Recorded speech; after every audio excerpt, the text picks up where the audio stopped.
So what do you do if you're in the middle of an interview and you've just hit one of your major points, but you stumbled a little? It just wasn't quite smooth. You botched it a little. What are your options?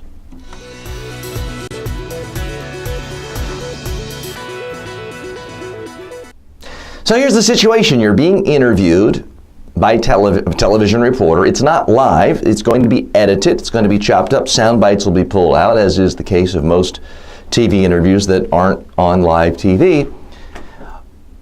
What happens if you give an answer, it's a really important message, something you want to get across, and you just feel like you botched it?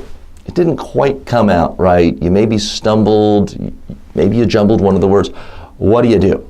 What most people do is they just sort of wince inside, beat themselves up, and keep going. Because it kind of just feels like here's this whole train going by, you can't stop things. But there is another way. What you can do is just say to the reporter, hey, let me do that again. Pause for a second, so when they edit it, there's space, and say your point again as if you were saying it for the first time.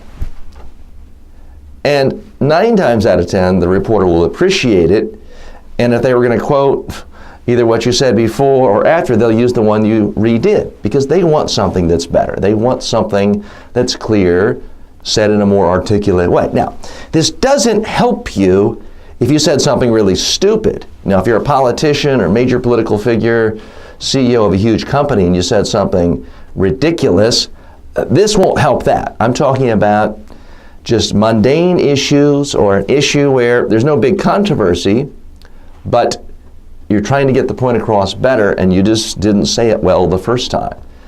There's nothing wrong with asking for a do-over. And don't even ask, just do it. Just say, oh, sorry, let me do that again. Hop right into it.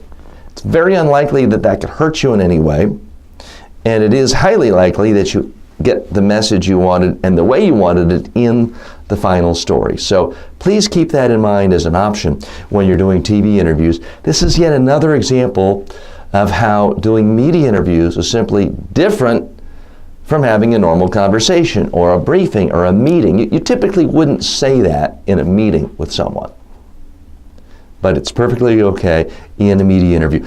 If you want more help on your interview skills, please call us. That's what we do at Media Training Worldwide. We coach you how to come across your very best in media interviews, private workshops, public workshops, and online training. So call us today, 212-764-4955.